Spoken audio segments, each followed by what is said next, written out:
हाँ भाई final year, जरा ध्यान दें आप।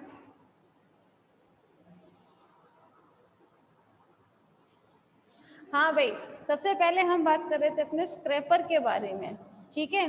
तो हम क्या करेंगे, उस स्क्रैपर के थ्रू हम अपने उस हनी को निकाल लेंगे और उसको फिर यूज कर देंगे। नेक्स्ट है आपका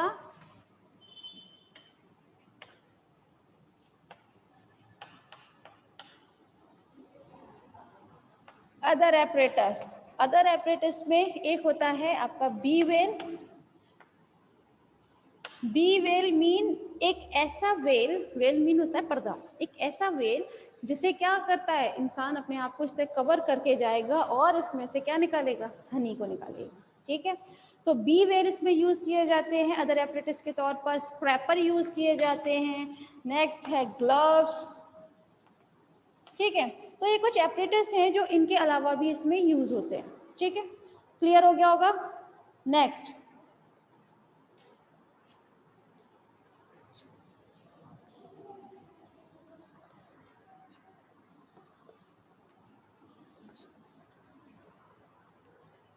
नेक्स्ट देखते हैं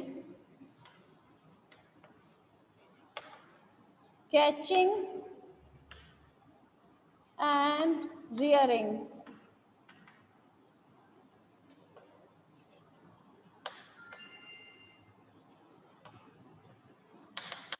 catching and rearing of honey bee. अब जरा ध्यान दीजिएगा, इसके लिए कैचिंग के लिए जो परफेक्ट टाइम माना जाता है वो होता है स्वार्मिंग का। स्वार्मिंग तो सभी समझते हैं, स्वार्मिंग का मतलब क्या होता है। तो स्वार्मिंग के टाइम पर हम क्या करते हैं, हम अपने हनी बी को कैच करते हैं, ठीक है। क्यों करते हैं कैच, क्योंकि हमें पता है स्वार्मिंग में एक साथ एग्स में से क्या होती है, हैचिंग की प्रोसेस होती है। तो उसी के हम फायदा उठाते हैं और हम स्वार्मिंग के टाइम क्या करेंगे, कुछ तो वर्कर्स को ले आएंगे जो स्वार्मिंग के थ्रू निकले होंगे, ठीक है, और साथ में कुछ एग्स उठा लाएंगे, ठीक है। हमने जो भी, आप किसी भी हाइव के पास गए, वहां से आपने क्या किया, कुछ तो आपने स्वार्मिंग के थ्रू निकलने वाले आपने वो ले लिए वर्कर्स, और कुछ आपने वहां से अंडे उठा लिए। वही आप लेके जाके कहाँ रख देते हैं, ब्रूड चैम्बर में। यही मैंने कहा था, इसके बारे में थोड़े टाइम के बाद बताएंगे ब्रूड चैम्बर के बारे में। तो अब हम करेंगे क्या, स्वार्मिंग में से हमने क्या किया, यहाँ से हमने एग ले लिए अपने, प्यूपा, लार्वा, हमारे पास जो भी चीज मिल सकती है हम एज इट इज उठा लाए और अपने इस ब्रूड चैम्बर में हम रखेंगे। ब्रूड चैम्बर में रखने के बाद हम इनकी कुछ टाइम के लिए रियरिंग करेंगे, इनकी देखभाल करेंगे कुछ दिन तक। क्यों, क्योंकि अभी ये भाई, अब तक तो वो उनके लिए जो था वो नॉर्मल नेचुरल हाइव जो था उनके लिए वो उनका घर था। अब हम उनके लिए एक नया घर लेकर आए हैं, वो भी हमने बनाया है वो घर, है ना। तो फिर उनको भाई वहाँ के लिए सेटअप तो करना पड़ेगा ना, तो इसलिए उनको हम ब्रूड चैम्बर में रखेंगे। यहाँ पर उन्हें हम खाने पीने के लिए देंगे। खाने पीने के लिए देने के लिए क्या करते हैं हम, एक तो या तो हम इस पूरे हाइव को हम कहाँ लेके जाके रखेंगे, ऐसी जगह जहाँ पर आसपास कोई बगीचा हो, या फिर हम क्या करेंगे, इसके हाइव सीलिंग पर ही हम लोग रख देते हैं आपका क्या, आर्टिफिशियल फूड, जिसकी मदद से यहाँ से वर्कर्स वगैरह जो भाई आए थे एग्स के साथ, हम और भी चीज़ें तो लेकर आए हैं वर्कर्स, तो वर्कर्स आएंगे यहाँ से इजीली ले सकते हैं खाना अपना, ठीक। और साथ में जो बाकी के रह जाते हैं जैसे प्यूपा, लार्वा, उन्हें हम फूड प्रोवाइड खुद कराते हैं, ठीक। मतलब रियरिंग हम जो करते हैं उनकी वो ब्रूड चैम्बर में ही किया जाता है, इसीलिए इस चैम्बर को क्या कहा जाता है, ब्रूड चैम्बर कहा जाता है। ब्रूड चैम्बर में स्टार्ट करने से पहले क्लास हम क्या करते हैं, सबसे पहले हम एक क्वीन भी लेकर आते हैं। भाई क्वीन का होना जरूरी है ना, क्वीन नहीं होगी तो उसके बिना तो आपका कुछ काम ही नहीं है ये सब। तो एक क्वीन लेकर आते हैं, लेकिन इसकी स्पेशलिटी क्या होती है क्वीन चैम्बर की, कि हमें ये क्वीन जो है हर साल चेंज करनी होती है, ठीक है। अगर हम चाहते हैं हमारा एपीकल्चर बहुत शानदार हो, इसके लिए बहुत ज़रूरी है कि हम अपनी हर साल इस क्वीन को चेंज कर दिया करें। क्यों, क्योंकि अगर हम एक ही क्वीन को यहाँ पर बिठाए रखेंगे तो, यहाँ लिख देती हूँ हटाकर, क्वीन जो है वो एक प्रकार एक केमिकल सीक्रेट करती है अपने अंदर से, जिसको हम जनरली बोलते हैं फेरोमोन। क्या सीक्रेट करती है? फेरोमोन सीक्रेट करती है, जिसका फंक्शन क्या रहता है, जिसकी वजह से इसके जितने भी वर्कर्स होते हैं वो रेगुलेट कर लेती है इजीली। फेरोमोन्स इसके लिए बहुत बहुत बहुत हेल्पफुल होता है क्वीन के लिए, लेकिन वही चीज़ हम लोगों के लिए गलत हो जाती है। अगर हम हमारी क्वीन को क्या करें, चेंज नहीं करेंगे, तो वो अपने फेरोमोन्स के थ्रू कुछ भी करवा सकती है अपने इन वर्कर्स के द्वारा। अब जैसे एक छोटा एग्जाम्पल मैं बताती हूँ।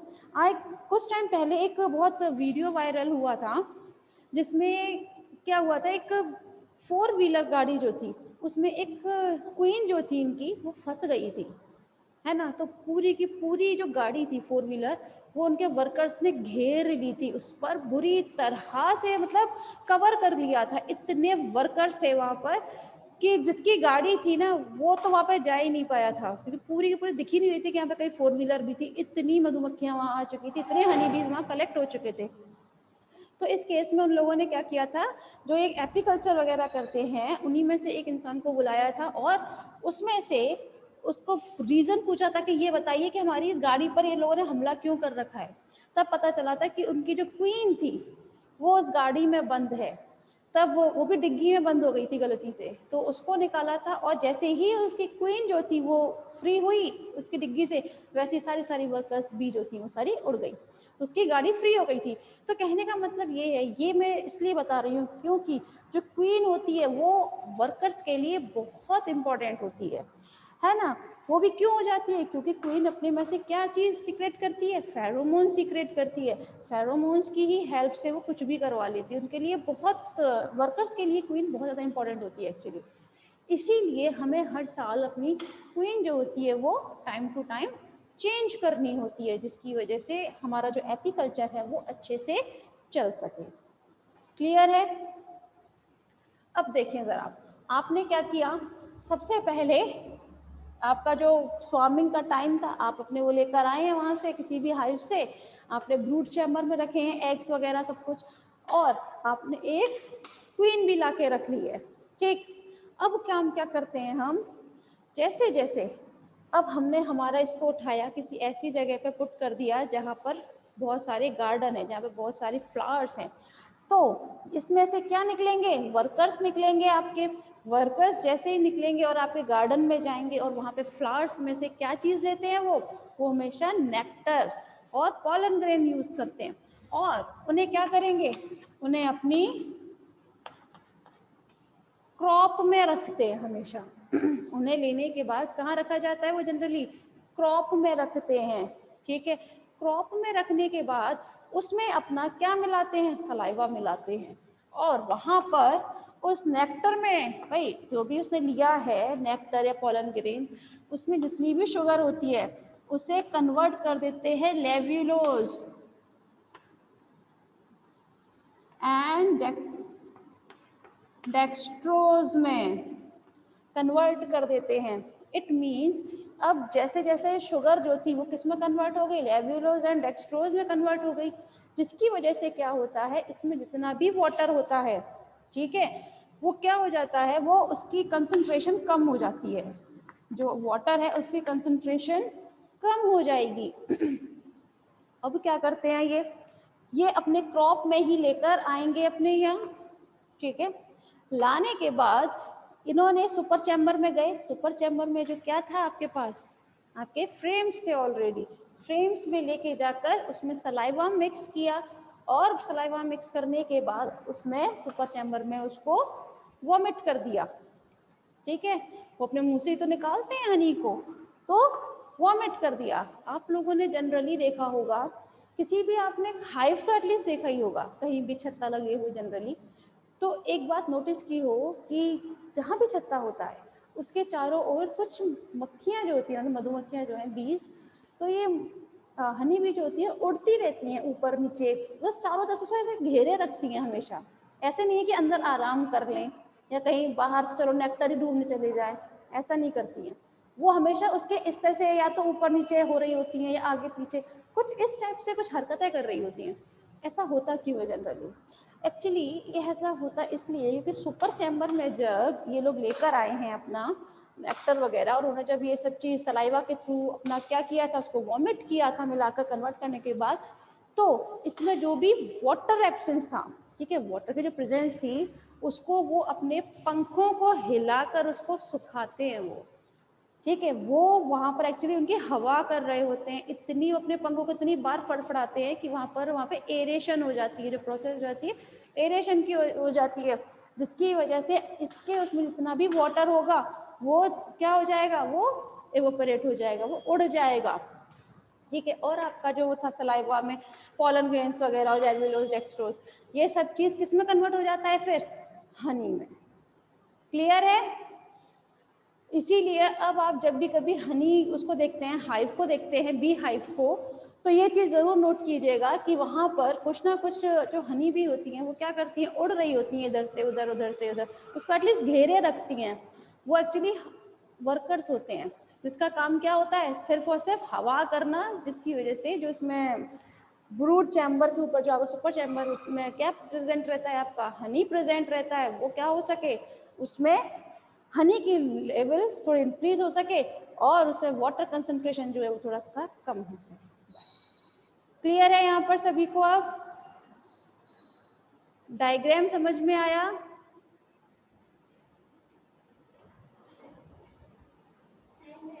हाँ तो टाइम है, मैं नहीं बोल। हाँ भाई, कोई परेशानी है इससे रिलेटेड तो पूछें आप।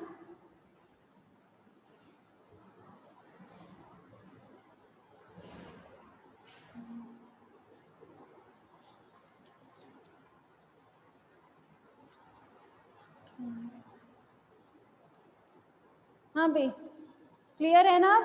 चलो तो एक काम करते हैं, अब इसका केमिकल कॉम्पोजिशन देख लेते हैं हम।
हाँ भाई, फाइनल ईयर, जरा ध्यान दें आप यहाँ। हनी बी के बारे में अगर आपका एपीकल्चर आता है आपके एग्जाम में, तो आपको इसका केमिकल कॉम्पोजिशन देना जरूरी है ना? तो केमिकल कॉम्पोजिशन आप जरूर दीजिएगा, क्योंकि हनी में क्या क्या चीज प्रेजेंट रहती है, फ्रक्टोज, ग्लूकोज, सुक्रोज। आप एटलीस्ट सारे याद नहीं कर सकते मगर कुछ चीज तो याद कर सकते हैं, जैसे प्रोटीन, वाटर, ठीक है, एंड विटामिन। ठीक, तो ये कुछ चीजें हैं, आप इसमें कम से कम ये सब चीजें याद किया करें केमिकल कॉम्पोजिशन के बारे में। ठीक है, क्लियर है? फाइनली किसी को परेशानी है तो पूछें जरा।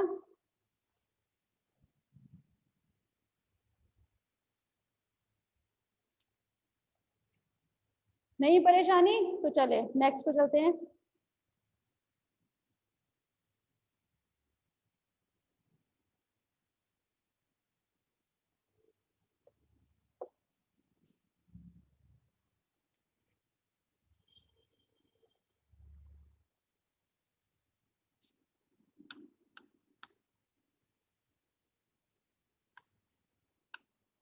Next topic is poultry keeping. ठीक है, पोल्ट्री कीपिंग मीन हम यहाँ पर किसकी रियरिंग करेंगे? हम यहाँ रियरिंग करेंगे अपने पोल्ट्री फार्म्स में रहने वाले एनिमल्स की। लाइक इसमें आते हैं आपके hens, cocks, geese, ducks, etcetera. ठीक है, पोल्ट्री कीपिंग में जनरली ये समझा जाता है कि इसमें सिर्फ और सिर्फ हैंस और कॉक्स का हम रियरिंग करते हैं, जो कि गलत होता है। पोल्ट्री कीपिंग में ही हम और भी इसमें एनिमल्स आते हैं, जैसे कि गीज भी इसमें आएगा एंड डक्स भी इसी में आती है। गीज क्या होता है ये आप अपने नेट पर देख लीजिएगा, ये भी एक एनिमल का नेम है। ठीक है, डक्स वगैरह इन सब की भी रियरिंग हम जिसमें करते हैं वो होता है पोल्ट्री कीपिंग। क्योंकि ये कभी कभी यहाँ पे बताना इसलिए जरूरी है क्योंकि ये कभी कभी आ सकता है कि गीज कीपिंग हम किसके अंतर्गत करते हैं। ठीक है, आपके सामने कुछ ऑप्शंस होंगे तो आपको पहचानना होगा। बहुत से स्टूडेंट्स को तो यही पता नहीं होगा गीज होता क्या है, ये एनिमल दिखता कैसे है, उड़ता है, पानी में रहता है, या मतलब रहता होता कैसे है, छोटा होता है कि बहुत बड़ा होता है हाथी के बराबर। तो इसीलिए गीज का डायग्राम आप लोग एक बार देख लीजिएगा। ठीक है, जिससे आपके मन में एक बार पिक्चर आ जानी चाहिए गीज आखिर होता कैसे है। ठीक है, लेकिन लेकिन आपके जो सिलेबस में है वो सिर्फ और सिर्फ यही है, क्योंकि यहाँ पर हम लोग जनरली इन्हीं की रियरिंग करते हैं, हैंस एंड कॉक की। ठीक है, तो पोल्ट्री कीपिंग में क्या आता है आपके rearing of hens and cocks. इसमें हम लोग क्या करेंगे अब, जनरली पहले हम पहले के जमाने में कॉक्स की हम रियरिंग क्यों करते थे? क्योंकि हमें बहुत मजा आता था, हम उनकी रेस कराते थे।